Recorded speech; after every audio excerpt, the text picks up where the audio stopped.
오늘도 본문을 따라 그리스도 안에서 구원에 이른 참 믿음의 표지를 살펴보면서 주님 안에 있는 참 믿음의 정체, 또 구원의 영광을 다시 한번 배우며 확신하기를 원합니다. 성령께서 이 말씀을 강론하는 중에 우리 모두에게 기름 부으심을 주시어 그리스도 안에 있는 구원의 은혜의 영광을 더 알게 하시기를 바랍니다. 오늘 우리는 본문 말씀을 따라 그 표지 중 매우 중요한 것을 만나게 됩니다. 우리 주 예수님께서 본문에 나오는 수가성 여인에게 말씀하셨습니다. 아버지께 참으로 예배하는 자들은 신령과 진정으로 예배할 때가 오나니 곧 이때라. 아버지께서는 이렇게 자기에게 예배하는 자들을 찾으시느니라. 하나님은 영이시니 예배하는 자가 신령과 진정으로 예배할지니라. 예배를 받으시는 하나님 아버지께서 진실로 예배하는 자들을 찾으십니다. 어디서 찾으십니까? 어떤 부류의 사람들 속에서 참으로 예배하는 자들을 찾으신다는 말입니까? 시편 14편 2절 3절 여호와께서 하늘에서 인생을 굽어 살피사 지각이 있어 하나님을 찾는 자가 있는가 보려 하신즉 다 치우쳤으며 함께 더러운 자가 되고 선을 행하는 자 없으니 하나도 없도다. 그렇게 탄식하신 분이 하나님 아버지, 우리의 아버지 하나님께서 그렇게 탄식하셨습니다. 그런데 그 백성을 죄에서 구원하러 오신 우리 예수 그리스도께서 바로 그 아버지께서 신령과 진정으로 자기에게 예배하는 자들을 찾으시느니라고 말씀하셨습니다. 하나님께서는 어디서 그렇게 참으로 예배하는 자들을 찾으시는지요? 그 비밀을 말씀하시는 분이 누구신지요? 우리 주 예수 그리스도 오직 유일한 구주 예수님께서 말씀하셨습니다. 예수님께서 오신 목적은 무엇입니까? 마태복음 1장 21절 아들을 낳으리니 이름을 예수라 하라. 이는 그가 자기 백성을 저희 죄에서 구원할 자이십니다. 또 누가복음 5장 32절 내가 의인을 부르러 온 것이 아니요 죄인을 불러 회개시키려 왔노라. 또 사도행전 4장 12절에 다른 이로서는 구원을 얻을 수 없나니 천하 인간의 구원을 얻을 만한 다른 이름을 우리에게 주신 일이 없음이니라 하였더라. 예수님께서 말씀하시는 죄인의 회개는 죄에서 돌이켜 하나님께 회개하고 예수님 자신을 믿음으로 말미암아 하나님의 구원을 받는 것을 함축시켜 말씀하심입니다. 여러분, 구원받는다. 이 구원은 정지된 개념이 아닙니다. 역동적인 개념입니다. 하나님께 대하여 우리가 누구며 어떠한 사람이 되느냐의 문제입니다. 그래서 고린도 후서 5장 17절에서 사도 바울은 그런즉 누구든지 그리스도 예수 안에 있으면 새로운 피조물이라 이전 것은 지나갔으니 보라 새 것이 되었다고 말씀하셨습니다.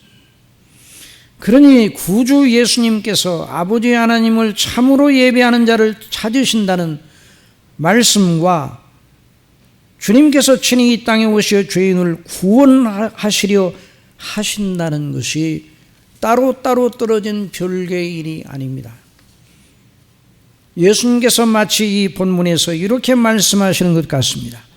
내가 사람을 그 죄 하나님을 대적하고 불순종하는 죄로 인하여 멸망에 처한 데서 건져내어 하나님 아버지를 참으로 예배하는 자로 세우려 함이로라. 구원받았다는 것은 단순히 지옥에 가지 아니하고 천국의 좋은 것을 누리게 되었다 하는 우리의 이익 중심, 우리의 행복 중심이 아니라 하나님과의 관계에 대한 것입니다. 하나님께 대하여 진실로 예배하는 자로 돌이켜 하나님을 등지고 있던 우리가 하나님께 대하여 진실로 예배하는 자로 돌이키는 것을 의미하는 것입니다. 그 표본으로 예수님께서는 수가성 여인을 택하셨습니다. 주님께서는 그 죄와 파멸의 깊은 구렁에서 구원하시어 하나님을 참으로 경외하고 예배하는 사람, 하나님 아버지께서 받으시기에 합당한 신령과 진정으로 예배하는 자로 그 여인을 세우셨습니다. 그래서 이 본문에 의거 구원신앙의 표주와 관련하여 결론적으로 이 교리를 끌어낼 수 있습니다. 예수 그리스도를 믿음으로 말미암아 구원받은 사람은 하나님을 신령과 진정으로 예배하기 시작하므로 자신이 구원받았음을 드러낸다. 예수 그리스도를 믿음으로 말미암아 구원받은 사람은 하나님을 신령과 진정으로 예배하기 시작하므로 자신이 구원받았음을 드러낸다. 이것이 오늘 우리가 살펴보려는 말씀의 가장 중요한 요점입니다. 그런데 그냥 하나님께 예배하는 것이 아니요, 의무감으로 예배하는 것이 아니요, 예배를 드리지 못하면 않으면 혼낼까 봐 그런 예배가 아니라 구원받은 감격과 감사와 기쁨과 사랑으로 하나님을 집중하면서 어찌 나 같은 죄인이 우리 아버지께 사랑하심을 입고 그리스도의 대속의 은혜를 힘입고 성령님의 감동을 받아 하나님의 자녀가 되어 이렇게 의롭다 하심을 받고 영생을 누리게 되었는가 하는 그 감동을 가지고 하나님께 예배하는 자라는 말씀입니다. 그래서 예수님께서 하나님께 예배하는 자는 신령과 진정으로 예배할지니라고 말씀하셨는데 그 말씀 속에 그것이 다 들어있는 것입니다. 먼저 결론을 그렇게 말씀드렸습니다. 그러면 어떻게 해서 그런 이치가 되는가 하는 걸 우리는 본문을 통해서 또 성경 전체에 비추어서 생각해 보기를 원합니다. 여기 요한복음에 나오는 수가성 여인은 누구입니까? 어떤 사람입니까? 남편 5을 거치고 또 지금 있는 남자도 자기 남편이 아닌 방식으로 살아가는 여인, 죄 깊은 구렁에서 살며 파멸의 무저갱으로 떨어질 찰나에 있는 여인이었습니다. 물론 우리가 이 여인의 구원을 생각하면서 그 여인이 정말 깊은 죄에 빠져서 그렇게 구원을 받았구나, 그걸 그 여인의 일로만 생각하면 안 되고 우리가 이 여인과 똑같은 형태의 삶을 살지 않고 있다 할지라도 우리가 본질상 진노의 자녀라는 걸 생각하면서 이 여인의 구원을 생각하고 우리의 구원을 생각하고 이 여인이 가졌던 구원의 감격을 함께 가져야 되는 것입니다. 우리 예수님께서는 그녀를 구원하고 그녀로 말미암아 그가 사는 사마리아 수가성 여인들을 구하시러 거기 일부러 가신 것입니다. 요한복음 4장 3절 이하에 유대를 떠나서 다시 갈릴리로 갔을 때 사마리아로 통행하여야 하겠느니라. 그 사마리아의 성에 수가성이 있어요. 사마리아에 있는 수가라는 동네에 이르시니 야곱이 그 아들 요셉에게 준 땅이 가깝고, 그러니까 우리 예수님께서 그 행로에 곤비하셨지만 일부러 그리로 가신 것이에요. 우연히 그냥 거쳐 지나가신 것이 아니라 일부러 그 동네로 가셔서 일부러 그 여인을 만나서 그 여인을 구원해내시고 그 여인으로 하여금 사마리아에 있는 많은 사람들을 구원하시려고. 이것이 요한복음 4장 전체의 내용인 것입니다. 거기 4장 6절에 거기 또 야곱의 우물이 있더라. 이 예수께서 행로에 고나여 우물 곁에 그대로 앉으시니 때가 제 6시쯤 되었더라. 지금 말하면 정오 12시. 그러니까 중동의 그 12시, 해가 쨍쨍 비치는 그 12시는 참으로 돌아다니기 힘들 정도로 뜨거운 그런 때가 아닙니까? 사마리아 여자 하나가 물을 일러 왔음에 예수께서 물을 좀 달라 하시니 이는 제자들이 먹을 것을 사러 동네에 들어갔습니다. 사마리아 여자가 가로되 당신은 유대인으로서 어찌하여 사마리아 여자 나에게 물을 달라 하나이까? 이는 유대인이 사마리아인과 상종치 아니함이로라. 그런 경위로 시작된 수가성 여인과 예수님의 대화 속에서 수가성 여인은 하나님을 등진 죄와 파멸의 깊은 웅덩이에서 예수님을 믿음으로 말미암아 하나님의 나라로 옮겨지는 대역사가 거기에서 일어난 것이에요. 그날 그가 영생을 얻었습니다. 하나님의 자녀가 되었습니다. 하늘의 영원한 기업을 물려받는 상속자가 되었습니다. 요한복음 3장 16절에 하나님이 세상을 이처럼 사랑하사 독생자를 주셨으니 이는 저를 믿는 자마다 멸망치 않고 영생을 얻게 하려 하십니다. 우리 3장 17절 다 같이 읽으십시다. 하나님이 그 아들을 세상에 보내신 것은 세상을 심판하려 하시며 저로 말미암아 세상의 구원을 받게 하려 하십니다. 그녀가 구원에 이르게 되는 경우에서 예수님과 그 여인 사이에 하나님께 대하여 예배하는 문제가 언급되었습니다. 그리고 예수님께서 그녀에게 하나님께 대하여 참으로 예배하는 이 일의 비밀을 누설하였어요. 비밀은 누설한다고 그러잖아요. 이런 말이 이제 나쁜 의미로 쓰이지만 우리 성경적으로는 그 비밀을 계시하셨다 이렇게 대체로 표현되지만 마치 감춘 것을 혼자만 열어 보여주시는 것처럼 그 사람을 상대로 해서 그 여인을 상대로 해서 그 비밀을 누설하여 주셨어요. 그리고 그 말씀을 들은 수가성 여인은 구약 성경이 약속하고 있는 구주 그리스도를 떠올렸습니다. 물론 그녀의 생각을 그리로 주도하시는 주님의 은밀한 역사가 그녀 마음속에 있었기 때문에 일어난 일이죠. 그녀의 생각이 주님의 말씀을 따라갔습니다. 그리고 결국 구약 성경의 약속의 핵심인 그리스도를 떠올리게 되었어요. 성령의 줄기를 따라서 나가는 자, 바로 그리스도의 놀라운 예언의 말씀, 특별히 구약 성경을 그렇게 읽다가 하나님의 은혜를 받아서 그 줄기를 따라가게 되면 구약 성경에서 푸단하게 예언되는 그리스도를 만나게 되는 것이죠. 사람이 성경이 말하는 구주 예수 그리스도를 진실로 진지하게 생각하기 시작하면 그 사람이 흑암 속에서 빛을 보기 시작한 셈이에요. 이미 믿는 저와 여러분도 언제나 성령대로 그리스도를 마음에 떠올리고 깊이 진지하게 생각하기를 원합니다. 자주 할수록 좋습니다. 그러면 영적인 빛을 충만하게 얻게 됩니다. 우리들도 이미 구원에 이르렀다는 사람들도 흑암의 그림자에 우리 마음이 덮여 아무것도 보이지 않을 때가 있어요. 그때 우리 예수님을 깊이 생각하십시오. 베드로후서 1장 19절에 또 우리에게 더 확실한 예언이 있어 어두운 데 비추는 등불과 같으니 다 같이 읽읍시다. 날이 새어 샛별이 너희 마음에 떠오르기까지 너희가 이것을 주의하는 것이 가니라.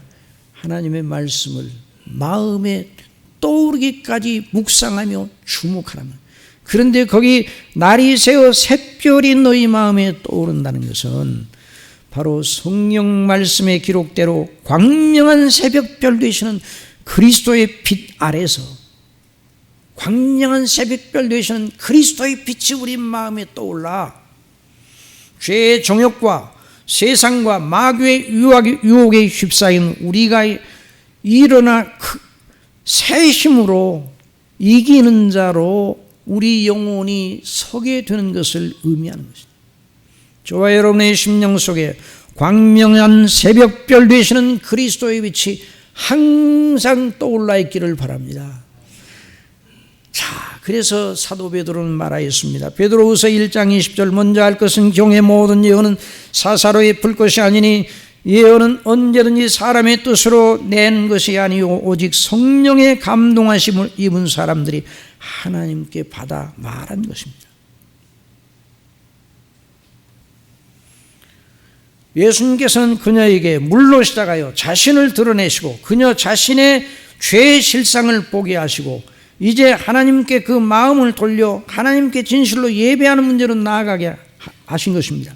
그러니 사람이 성령님의 부르심을 받아 예수님을 믿게 되는 과정을 보면 정말 신비롭습니다.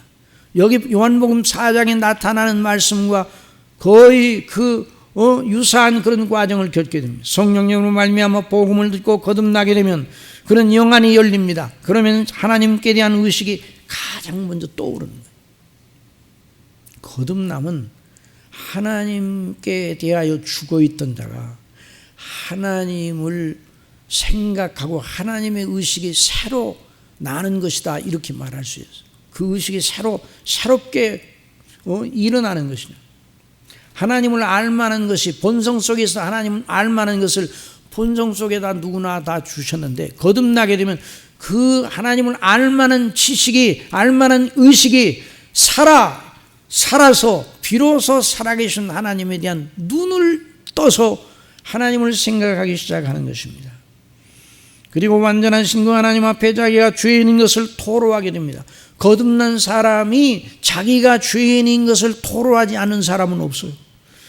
사람으로 하여금 자기가 전적으로 부패한 죄인임을 알고 애통하게 하는 것은 전에 어떤 일이 있어도 불가능한 일이었어요. 우주 전체가 무장을 하고 설득하고 또는 위협해도 내가 정말 죄인입니다, 내가 정말 지옥 갈 수밖에 없는 죄인입니다, 이렇게 고백할 사람이 없어요. 거듭나지 아니한 상태에서. 오직 성령께서 말씀을 따라 거듭나게 하셔야 그리 됩니다. 성령님으로 거듭난 사람의 가장 확실한 표정은 그러므로 하나님께 대한 믿음, 회개와 예수님께 대한 참 믿음으로 드러나는 것입니다. 이 여인을 그렇게 주장하고 계신 것입니다. 요한복음 4장 16절 이하에 가라사대에 가서 내 남편을 불러오라. 여자가 대답하여 가로되 나는 남편이 없나이다. 예수께서 가라사대 내가 남편이 없다 하는 말이 옳도다. 내가 남편 5이 있었으나 지금 있는 자는 내 남편이 아니니 네 말이 참되도다. 그리고 주님께서는 그녀로 하여금 하나님께 시선을 돌리게 하십니다. 그리고 이미 알고 있는 구약 성경대로 하나님께 시선을 돌리게 하시고 또 구약 성경대로 하나님께 제사하고 예배하는 문제로 나아가게 유도하십니다. 그러니까 여자의 생각이, 사람이요, 어디에다 마음을 두고 어디에다가 시선을 두느냐에 따라서 그 사람의 인격의 상태가 달라지게 되는 거예요.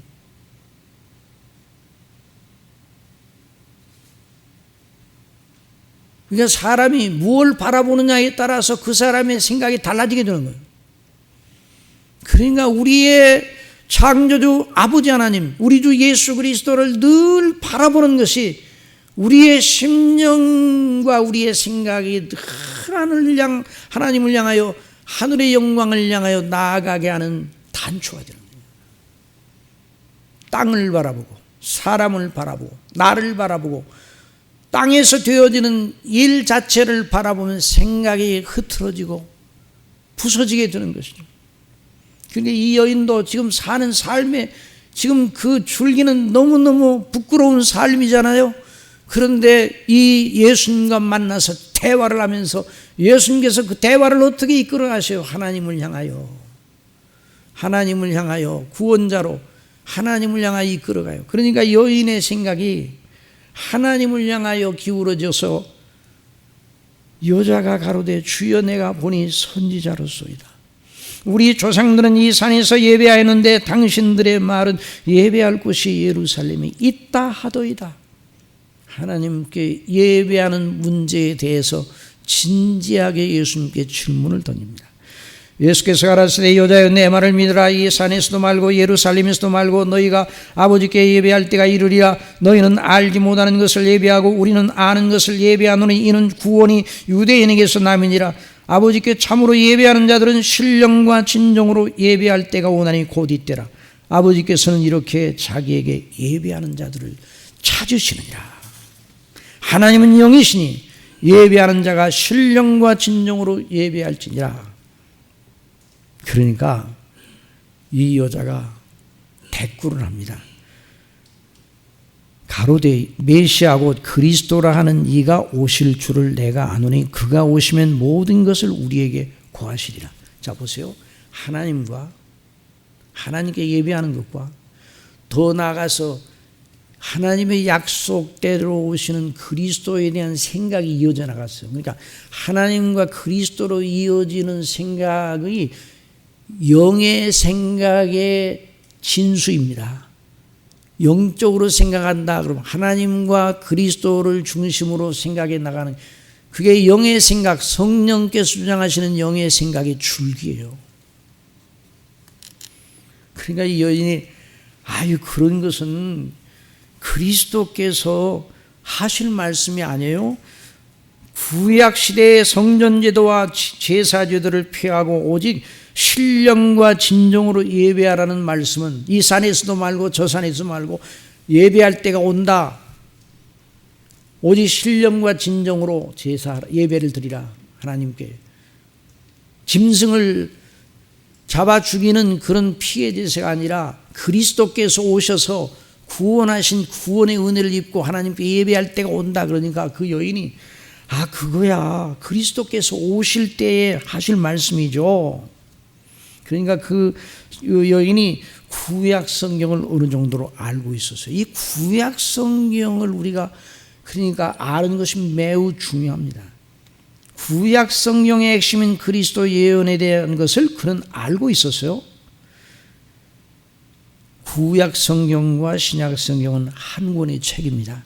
그러면서 두 책으로 하나님의 말씀의 진정성과 권위를 증거하는, 그래서 피조물 중에 아무도 무너뜨릴 수 없는 책이 바로 성경이에요.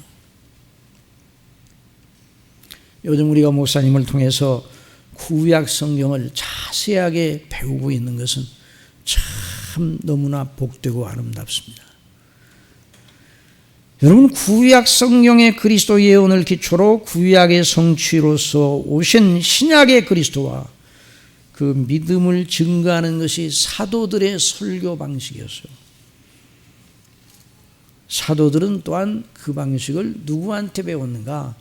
예수님께 배웠습니다.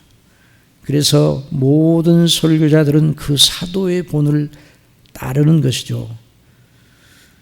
사도들이 우리 주님께 배웠다고 그랬는데 우리 예수님께서 어떻게 하셨어요? 사도들에게 누가복음 24장 25절에 부활하신 예수님께서 엠마오로 가는 두 제자에게 말씀하셨습니다.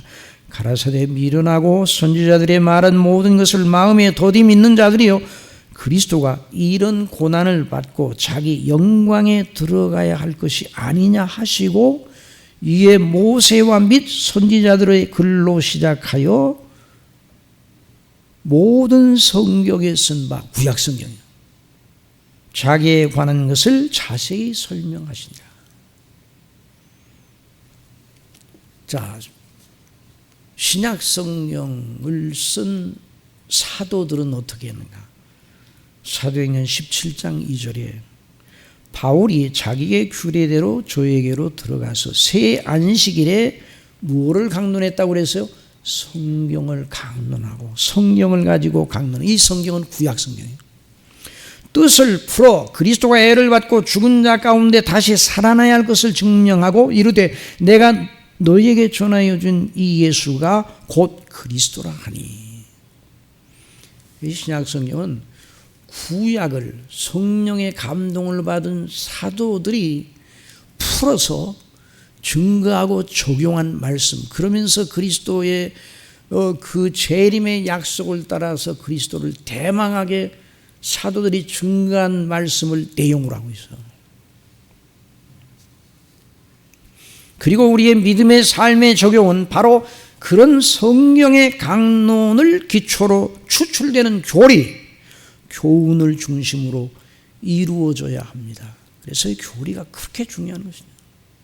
우리가 목사님을 통해서 늘 구약 성경 또 물론 신약 또 수요예배 때는 또 우리 마태복음 5장을 6장을 강론하고 계시는데, 그러니까 늘 설교는 교훈과 교리예요. 그러니까 성경을 강론하여 거기서 추출되는 교리, 교훈, 닥트린, 티칭, 그것을 추출하여 우리에게 적용하는 것, 이것이 바로 설교예요.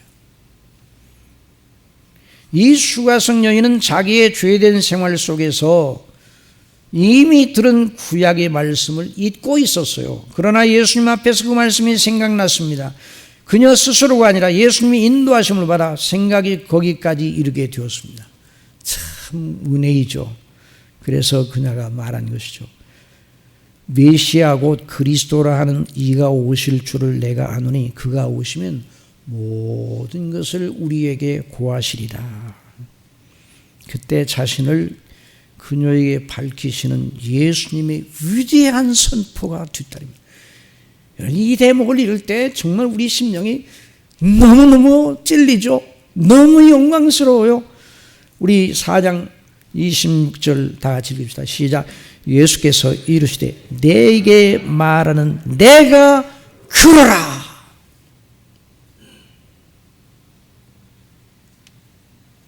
저와 여러분도 예수님께서 이 수가성 여인에게 하셨던 대로 성령님으로 말미암아 우리가 설교 말씀 목사님들 통해 설교 말씀을 듣고 성경을 읽을 때 내가 바로 그러라 하시는 이런 조명을 주셔서 예수님이 바로 참된 유일한 나의 구주시구나 하는 걸 알고 그리스도를 영접하게 된 것이죠. 그 말씀을 들은 그녀가 즉시로 보인 구체적인 행동의 세부 내용은 여기에 나오지 않습니다. 그 여인의 심령 속에 일어났던 그 정서가 어떠하였는지 성경은 밝히지 않고 있어요. 여러분, 여인이 그 소리를 맹송맹송하게 들었다면 이 성경에 기록될 리가 없어요. 네게 말하는 내가 바로 그리스도야.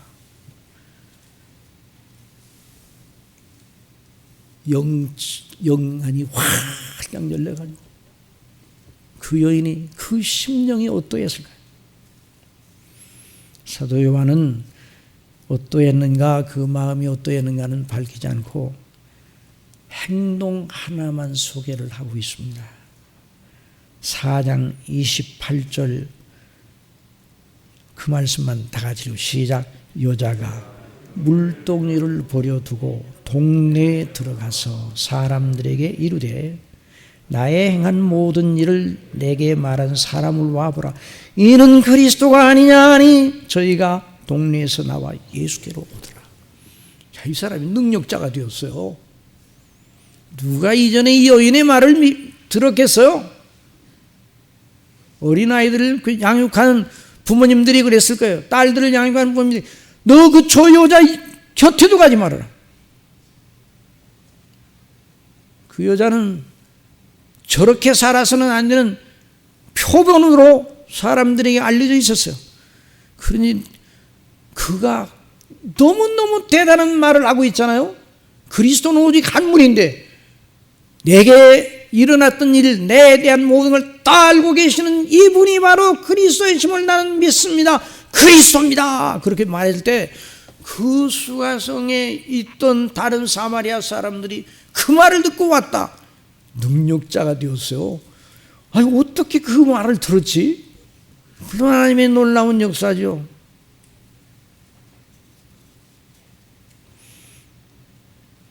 예수님께서 그리스도의 심을 고백하는 그녀의 행동, 그 고백의 진실성을 입증할 때 사마리아 사람들이 그 말에 청종하게 된 일, 그것만 사도 요한이 기술을 하였어요.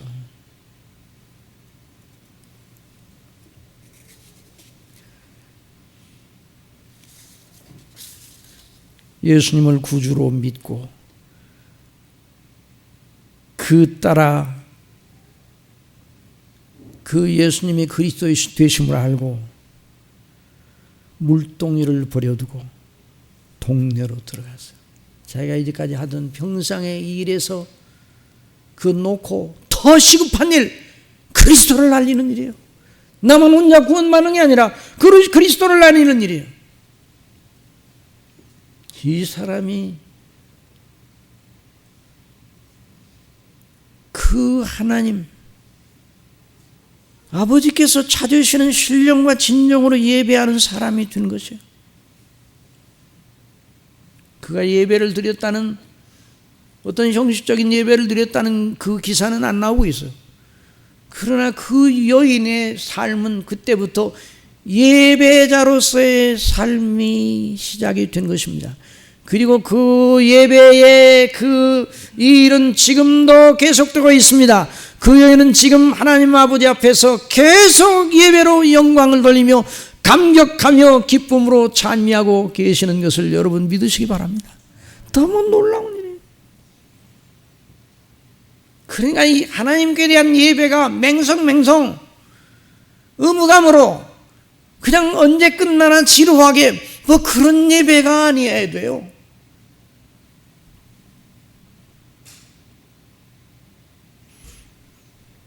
여러분에게 그리스도는 누구십니까? 다른 모든 것, 우리의 체험, 우리의 처지, 우리의 느낌과 정서, 우리의 인생 경력, 심지어 우리의 지난날의 옳고 그름의 행적, 그러한 모든 건 우리의 영원한 운명에 대해서 영향을 미치지 않습니다. 딱 한 가지, 그리스도가 우리에게 누구시냐? 우리가 그리스도께 대해 누가 되었느냐? 이것이 저와 여러분의 영원한 운명을 결정하는 오직 유일한 요점입니다.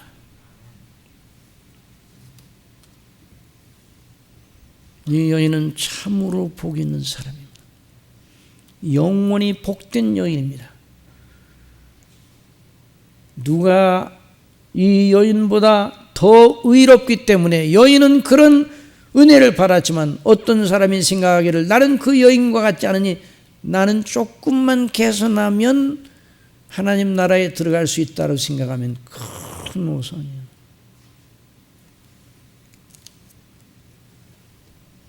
우리도 다 하나님 앞에서 이 여인과 동점이었어. 다 영점 인생이었어. 이 여인을 구하신 그 예수님, 저와 여러분을 구하셨습니다. 이 여인의 죄를 지고 십자가에 못 박혀 죽으신 그분이 저와 여러분의 죄를 지고 십자가에 못 박히셨어요. 이 여인은 죄의 깊은 수렁에 빠져 사람들 앞에서 부끄러워 아무도 오지 않은 대낮에 우물을 기르러 왔습니다. 그러나 이제 그녀는 그리스도를 믿고 구원받고 하나님 아버지께 참으로 신령과 진정으로 예배하는 자로 새로 났습니다. 이제 동네 사람들 앞에 당당하게 나타나 주님 그리스도 손에서 그리스도를 손에 붙잡혀 그리스도를 전파하며 믿게 하는 큰 전도자의 일을 시작을 했습니다. 사실은 예수 그리스도를 믿는 사람 전체가 참으로 구원받은 자는 전도자가 되기 시작하는 게 그날로 나 같은 죄인을 구원하신 주님을, 그리고 그 나 같은 죄인을 구원하신 그 주님께서 나와 똑같은 처지에 있는 내가 아는 사람들에게 복음을 전해야 된다 하는 이런 거룩한 그 압박감을 가져야 되는 것입니다. 실로 사람이 그리스도를 믿음으로 말미암아 구원을 받으면 그때부터 그 사람을 살아계시는 하나님께 참된 예배를 드리기 시작하는 것입니다. 성경 전체는 구원신앙, 구원에 이른 믿음을 가진 자는 하나님께서 받으시는 예배, 곧 신령과 진정으로 아버지 하나님을 예배하는 자로, 그리고 영원히 예배하는 자로서의 그 놀라운 고백을 나타내는 것입니다. 아버지께서 받으시기에 합당한 예배를 드린 적이 없는 자는 구원신앙을 가졌다 할 수 없습니다.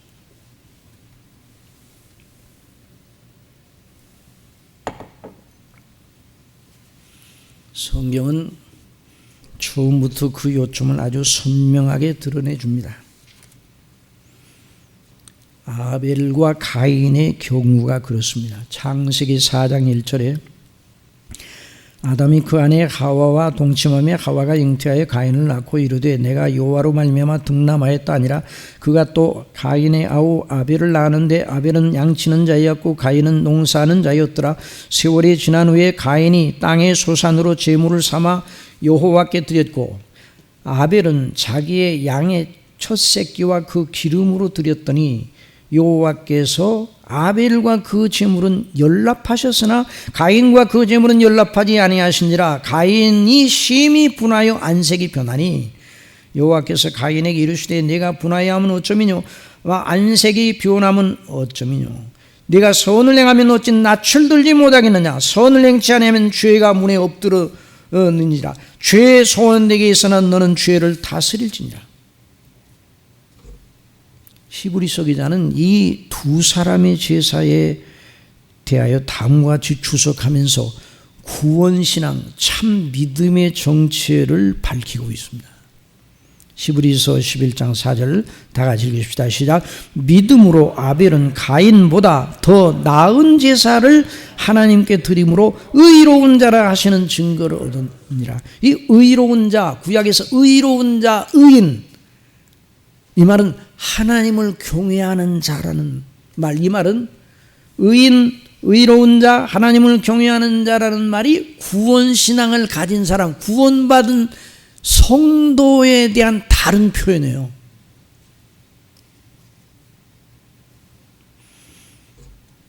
믿음으로 아벨은 가인보다 더 나은 제사를 하나님께 드림으로 의로운 자라 하시는 증거를 얻었으니 하나님이 그 예물에 대하여 증거하심이라. 저가 죽었으나 믿음으로서 오히려 말하느니라. 여기서 아벨이 가인보다 더 나은 제사를 드렸다는 표현은 정도의 비교급이 아니에요.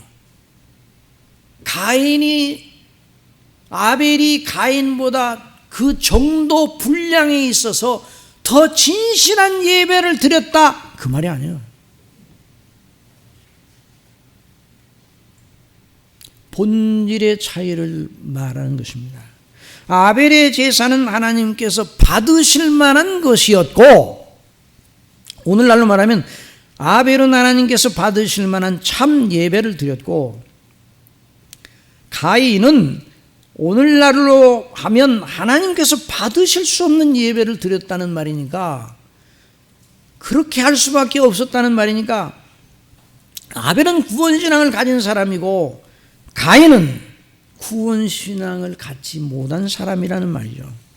다른 말로 아벨은 구원신앙을 가지고 참으로 하나님을 예배하였고, 가인은 구원신앙을 갖지 못하여 하나님께 나아가 예배하는 것 같았으나 하나님께서 그를 받지 않으셨다는 말입니다. 그걸 달리 말하면 아벨은 하나님의 말씀에 따라 하나님께서 원하시는 제사를 드렸고, 가인은 하나님의 말씀이 아닌 자신의 방식을 따라 하나님을 섬기는 식으로 제사를 드렸다는 말입니다. 구원신앙은, 한번 따라합시다. 구원신앙은 말씀신앙이다. 우리 속에 나오는 것이 아니라 하나님이 주신 말씀, 복음의 말씀, 우리 주님께서 하신 말씀의 실마리를 여기서 발견합니다. 아버지께 참으로 예배하는 자들은 신령과 진정으로 예배할 때가 오나니 곧 이때라. 아버지께서는 이렇게 자기 예배하는 자들을 찾으시느니라. 하나님은 영이시니 예배하는 자가 신령과 진정으로 예배할지니라. 아벨의 제사 드리는 일 속에 하나님께 신령과 진정으로 예배 드리는 내용이 들어있었다는 말이에요. 아벨 이후 구약시대의 모든 성전제도와 제사제도 전체는 하나님 아버지께 신령과 진정으로 예배 드리는 것을 핵심으로 삼았습니다.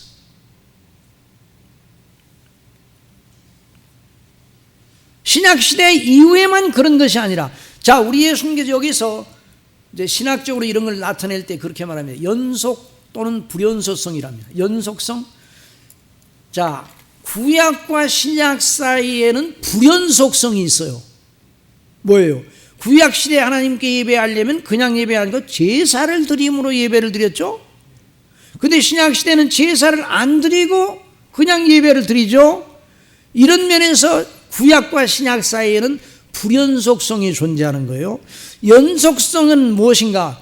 구약의 그 제사제도, 성전제도를 통해 하나님께 예배를 드렸고, 신약에는 그런 성전제도 없이 그리스도를 믿음으로 예배를 드리는데, 연속되는 게 뭔가? 신령과 진정이라는 요소는 연속이 되는 거예요. 구약시대도 신령과 진정, 신약시대도 신령과 진정.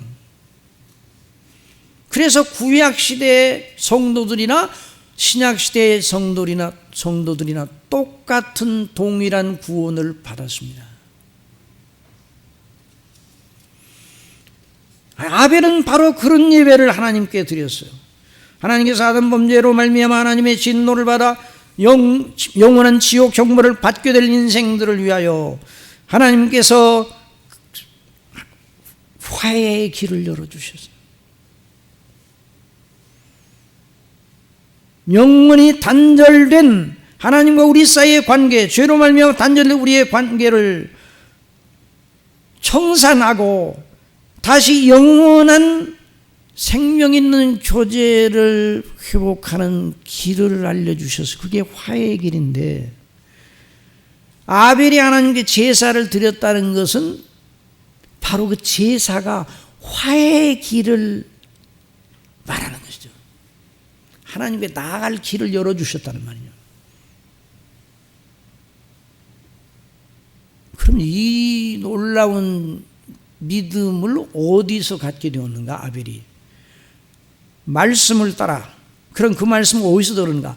아담으로부터 들었다고 말합니다. 아담으로부터.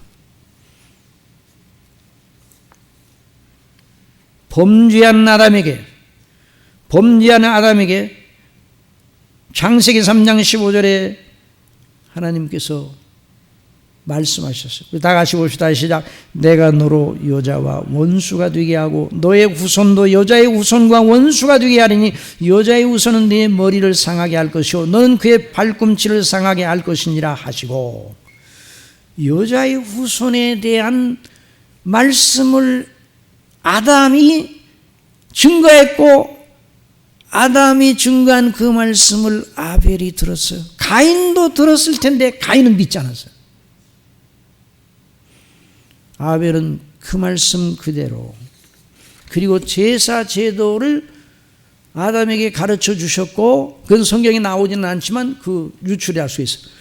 그리고 제사 제도를 말씀대로 그대로 순응하여서 드렸어요. 그러니까 구약 성경 전체가 바로 그 여자의 후손으로 오실 그 하나님의 아들 그리스도에 대한 약속입니다. 그가 하나님의 약속대로 오시어 창세전에 택하신 자들을 구속하실 것이라는 예언과의 약속에 구약 성경이 온전히 그 약속에 대한 것인데, 바로 아벨이 그런 믿음을 가지고 있었단 말이죠. 물론 아브라함도 마찬가지, 모세도 마찬가지, 다윗도 마찬가지. 구약 성경이 말하는 모든 믿음의 인물들 전체 구약시대 모든 하나님을 믿는, 그래서 구원받은 백성들이 다 그 믿음을 가졌어요. 신약은 바로 그리스도께서 오시어 그 약속을 이루시어 속량을 완성하시고 그를 믿는 자는 구원받아 영생을 얻고 하나님을 영원히 예배하는 자가 될 것이라고 말합니다. 그러니까 구약 성경과 신약 성경이 같은 구주 예수 그리스도로 말미암아 구원을 받게 하시는 이 놀라운 경륜을 보여주는 것이죠. 그래서 로마서 1장 1절 이하에 예수 그리스도의 종 바울은 사도로 부르심을 받아 하나님의 복음을 위하여 택정함을 입었으니 이 복음은 하나님의 선지자들로 말미암아 그의 아들에 관하여 성경에 미리 약속하신 것이라. 이 아들로 말하면 육신으로는 다윗의 혈통에서 나셨고 성령의 영으로는 죽은 가운데서 부활하여 능력으로 하나님의 아들로 인정되셨으니 곧 우리 주 예수 그리스도시니라. 그러니까 구약 성경에서 신약 성경에 이르기까지 전 줄기가 하나님의 아들 그리스도 예수님으로 말미암아 구원하시는 하나님의 자비, 화해의 길을 알려주시는 거예요. 그리스도께서 아브라함과 다윗의 후손으로 오셨습니다. 육체를 입고 성육신 하실 때 그러셨다. 아브라함과 이삭과 야곱과 유다 지파와 다윗과 그 가문으로 이어지는 혈통에서 그리스도께서 오셨어요. 우리 목사님을 통해서 지금 오후 시간에 사무엘하를 공부하고, 사무엘상을 사무엘하를 공부하고 있는데, 결국 누구의 가문이 이깁니까? 사울의 가문과 다윗의 가문 사이에 전쟁이 있는데 누구의 가문이 이깁니까? 그런데 우리가 다윗이 더 착해서 다윗의 가문 편을 들었다. 물론 다윗이 믿음으로 의롭게 행동을 했어요. 그러나 근본적으로는 하나님의 언약, 여자의 후손으로 오실 그리스도께서 누구의 자손으로 오셔요? 다윗의 자손으로. 아브라함과 다윗의 자손으로 오시니까 그 줄기에 하나님께서 은혜를 주시는 거예요. 이스라엘, 북국 이스라엘은 왕조가 다 폐해졌어요. 그리고 왕조가 여러 번 바뀝니다. 그런데 유다 왕국은 다윗으로부터 쭉 이어져 나가요. 뭐 못된 왕들이 많이 있어요. 그렇게 못돼도 요 므낫세 같은 사람은 정말 못된 사람. 그런데도요 나중에 므낫세에게 은혜를 주셔요. 므낫세가 회심을 합니다. 그렇게 악독한 왕이. 그 왜 그런가? 그리스도 때문에. 누구 때문에요? 그리스도 때문에. 그러니까 구약 성경 전체가 구속사예요. 이스라엘, 단순한 이스라엘 혈통적 역사가 아니에요. 그래서 그리스도를 중심한 역사예요. 그래서 이 조나단 에드워즈 18세기 영적 대각성의 도구로 성령 하나님께 쓰임받은 신실한 목사요, 대설교자요, 대신학자이던 조나단 에드워즈 목사님은 말합니다. 구속사는 구약에서 끝나지 않고 신약으로 이어가 그리스도께서 친히 오셔 구속을 완성하셨다. 그런데 성령께서 사도시대 이후 그 구속의 효력을 가지고 역사하시니 교회사가 진행된다.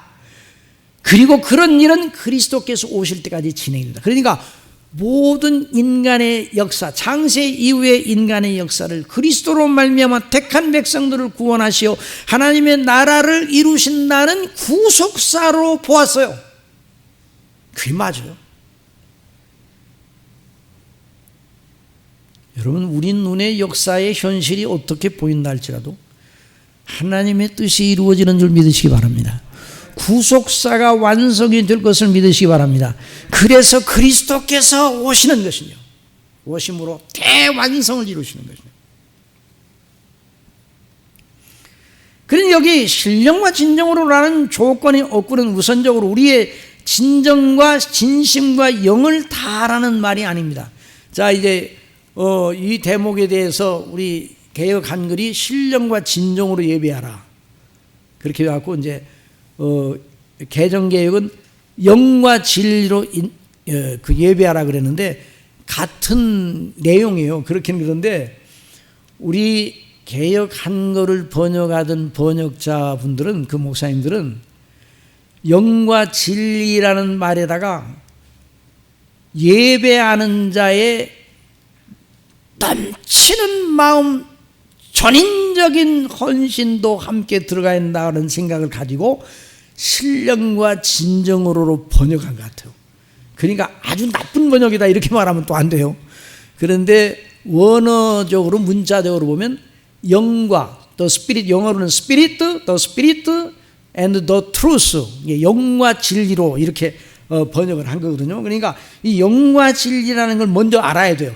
그러고 나서 이제 우리 개역 한글에는 신령과 진정으로 우리가 풍기고 있는 우리의 전심을 다해 감격함으로 그걸 이제 적용해서 받아들이면 되는 거예요. 자, 신령과 진정으로 하나님을 진실로 예배한다는 것은 무엇인가? 하나님이 받으시는 예배는 진리의 말씀, 그러니까 영과 진리로 예배하라는 그 말은 성령의 감동과 기름 부으심과 가르치심을 따라서 진리의 말씀과 함께 예배하라는 말이죠. 그런데 이게 두 개로 나눠져요. 영과 진리로 이렇게 둘로 나눠서 설명을 하지만 하나입니다. 성령께서 일하시는데 누구 것을 가지고 일하십니까? 예수님의 것을 가지고 일하시니 성령께서, 또 진리는 누구셔요? 예수 그리스도예요. 진리는 나는 길이요 진리요 그랬잖아요. 말씀이 육신에 우리 가운데 거하심에 우리가 그 영광을 보니 아버지의 독생자의 영광이요 은혜와 진리가 충만하더라. 우리가 다 같이 읽읍시다. 시작. 그의 충만한 데서 받으니 은혜 위에 은혜로라 그랬어요. 그 진리는 무엇인가? 대속의 은혜의 진리예요. 여자의 우선으로 오신 그리스도와 구속의 대속의 그 십자가의 피의 효력을 가리키는 그 말씀 진리예요. 그럼 성령님은 바로 오순절 성령께서 오신 것은 그 예수님의 구속의 효력을 가지고 역사하시니까 같은 것을 얘기하는 거예요. 같은 것을 이게 양편으로 이렇게 얘기하는 거예요. 그래서 항상 사도들은 그리스도 고린도 전서 2장 2절에 보면 내가 너희 중에서 예수 그리스도와 그의 십자가에 못 박힌 고인은 아무것도 알지 아니하기로 작정하였습니다. 그래서 그리스도를 믿는 참된 믿음 구원신앙은 복음의 말씀을 듣고 성령님으로 거듭나 감동하심으로 말미암아 구원받은 자가 성령의 인도하심 속에 그리스도의 이름으로 아버지를 경배하고 예배 드리는 것, 그런 자들을 찾으신다고 말이에요. 그런데 그 예배 드리는 자의 심령이 어떻겠어요? 감격과 감사와 기쁨과 주님을 향한 사랑함으로 그 은혜에 감격하면서 나 같은 자가, 그러니까 신령과 진정으로라는 말도 아주 틀린 말이 아니에요. 또 한 가지, 그리스도를 믿는 참된 믿음 구원신앙은 복음의 말씀을 듣고 성령님의 감동하심으로 거듭난 자만이 가질 수가 있는데요, 요한복음 3장 3절 이하의 말씀 함께 같이 읽으십시다. 예수께서 대답하여 가라사대 진실로 진실로 네게 이르노니 사람이 거듭나지 않으면 하나님 나라를 볼 수 없느니라. 예수께서 대답하시되 진실로 진실로 네게 이르노니 사람이 물과 성령으로 나지 아니하면 하나님 나라에 들어갈 수 없느니라. 자, 누가 거듭나게 하신다고요? 성령께서 거듭나게 하시는데 3장 5절에서는 물과 성령으로 거듭난다고 하셨어요. 물은 무엇입니까? 어떤 이는 세례받을 때 뿌리는 물이 아니냐 이렇게 이해하려고 하는 그런 사람들도 있어요. 물론 세례로 상징되는 무엇을 가리키는 것이기는 하지만 세례 수 자체를 말하는 것은 아닙니다. 그러니까 물은 뭐예요? 물은 더러움을 씻는다는 걸 표시하는 상징이에요. 그리스도의 피로 죄를 씻는 것을 가리키는 거예요. 그런 사람은 하나님 나라에 들어갈 수 있습니다. 죄를 씻지 않고 하나님께 나아가 예배하려 하면 멸망의 폭으로 나아가는 것과 똑같은 거예요. 하나님의 진노가 그를 돌격하는 것이죠. 오직 구약 시대의 제사드렸던 짐승의 피, 어린 양의 피로 예표된 대로 그리스도의 십자가 대속의 피로서 죄를 씻는 자만 하나님 나라에 들어갑니다. 누가 그런 가지는가? 누가 그리스도의 피의 절대한 필요를 알게 되는가? 복음의 말씀으로만 일하시는 성령님으로 말미암아 거듭난 자만 그렇게 됩니다. 그래서 고린도전서 12장 3절에 그러므로 내가 너에게 알게 하는 하나님의 영으로 말하는 자는 누구든지 예수를 저주할 자라지 않고 또 성령으로 아니하고는 누구든지 예수를 주시라 할 수 없느니라. 베드로전서 1장 23절 같이 읽읍시다. 너희가 거듭난 것이 썩어질 씨로 된 것이 아니요 썩지 아니할 씨로 된 것이니 하나님의 살아있고 항상 있는 말씀으로 되었느니라. 그러니까 우리를 구원하신 하나님의 방식은 성부와 성자와 성령께서 하나로 역사하는 과정이에요.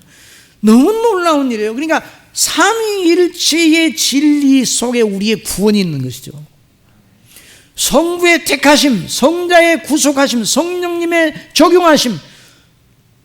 우리가 가상적으로 두려운 마음을 가지고 성부의 택하심이 없다면, 아무리 가정을 해보면 어떻게 그리스도께서 오셨겠어요? 그리스도의 구속이 있을 수가 없어요.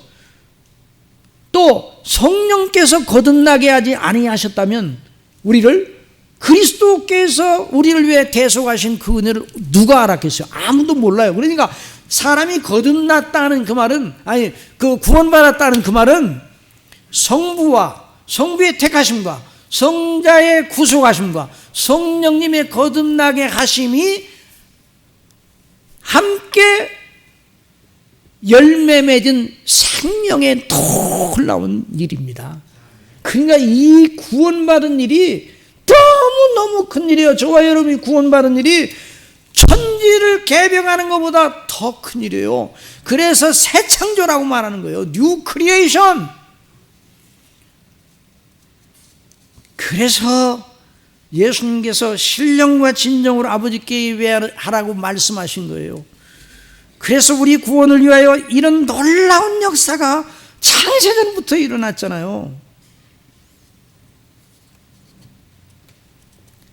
그러니까 하나님께 구원받은 자가 예배드릴 때, 오늘 우리도 함께 예배드릴 때 우리 예배 속에 성삼위와의 긴밀한 교통이 있게 되는 거예요. 그래서 늘 말씀을 강론하시는 목사님의 말씀 속에 늘 성부의 택하심과 그리스도의 구속과 성령님의 적용이 항상 있잖아요. 그러면서 하나님과의 교제를 통해 우리 아버지께 우리의 심령이 올라가는 거예요. 그래서 그 예배의 그 요소 속에 그게 다 들어요. 하나님께 나아가기 위하여 죄 씻음과 성령의 인도하심을 구하는 기원, 경배하고 찬미하는 그 찬송하는 그런 놀라운 순서, 하나님의 영광을 사모하는 기도, 또 하나님의 말씀을 증거하는 이 선포, 하나님께 자비와 긍휼과 구걸의 즐거움을 회복하기 위한 목양적인 탄원, 그것을 이제 옛날에는 청교도 시대는 목사님이 하셨는데 요즘은 우리 장로님들께서 목양적인 탄원을 이제 목사님 대신해서 하는 거죠. 그러니 장로님들의 기도는 목양적 성격을 늘 가지고 있는 것이죠. 또 우리가 하나님 앞에 드리는 헌상, 이게 하나님께 이제 헌금하는 것이 우리가 즐거워야 즐겁잖아요. 아이고 하나님께 그걸 안 드렸으면 내가 어디 딴 데 쓸 텐데, 이게 아니라 하나님께서 나에게 이와 은혜를 주시 이렇게 놀라운 헌금을 할 수 있다는 주의 일에 동참하는 일이구나 생각해서 우리가 여러분 매주일마다 11조하는 역사가 있기를 바랍니다. 그 말은 매주일마다 하나님께서 부어주신다는 말 아니에요. 그래서 하나님의 나라의 일에 이렇게 헌신하는 거죠. 그리고 설교를 통해 하늘의 영광의 그 놀라운 복락이 쏟아지는 거예요. 그래서 우리 목사님 통해서 정말 이런 말씀들이 못하지만 목사님 앞에 하는 건 못하지만 목사님이 저도 늦게 어떤 데는 원로 목실이 있다가 가면 목사님이 방에 항상 불이 켜 있어요. 그러니까 일주일 내내 말씀을 증거하여 말씀을 증거하니까 우리가 얼마나 양질의 신령한 은식을 먹고 있느냐 말이죠. 어떤 분들은 그래요. 목사님은 지금 교회 나가시나요? 아니 무슨 소리예요? 아니 교회를 목회에서 물러나면 교회 안 나갑니까? 아니 이게 본교회를 나가냐고. 그럼 본교회를 나가지. 어떻게 나가요? 주일낮, 주일 오후, 새벽기도 시간, 수요예배, 금요기도회.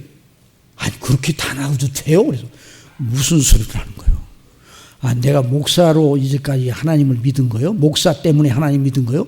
나는 이제 목사로서 예배 그 직분을 내려놓고 담임 목사의 직분을 내려놓고 우리 목사님을 통해 하나님께서 쏟아부어 주신 은혜를 받고 있어. 그 시간 하나도 놓치고 싶질 않아. 그래서 나가는 거예요. 그러니까 할 말을 안 하더라도 더 이상.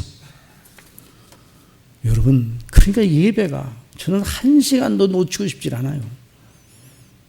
목사님을 통해서 주시는 말씀이 얼마나 아름답고 복되고, 제가 모르던 거 저도 늘 성경을 계속 연구한다고 그랬는데 어디서 그 말씀을 찾아내서 그걸 증거하는지 참 하나님이 놀라운 역사를. 그러니까 목사님을 위해서 여러분 많이 기도하시고 정말 우리 교회 와서 말씀을 안심하고 먹고 그 말씀을 따라서 묵상하고, 그래 정말 하나님께 구원받은 참된 예배가 이어져 나가는 우리 삶이, 그러다가 지상생에 끝나는 날 예배 중에 하나님 앞에 부르심을 받고 영원히 하나님 앞에 영광의 예배를 충만히 들으는 소망으로 충만해지기를 바랍니다. 기도하겠습니다. 아버지 하나님, 저희 죄로 말미암아 죽었고 하나님을 등지고 달아나던 우리를 아버지께서 그리스도 안에서 창세전부터 사랑하시고 택하시고 그리스도의 피로 구속하시고 성령님으로 감동하셔서 아버지를 예배하게 하다니요. 이 감격, 이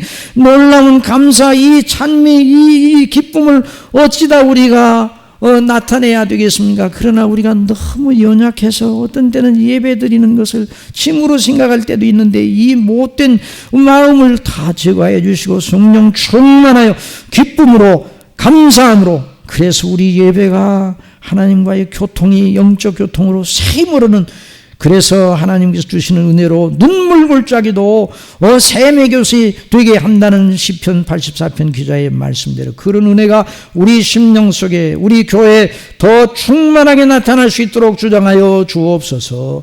예수님의 이름으로 기도드리옵나이다. 아멘.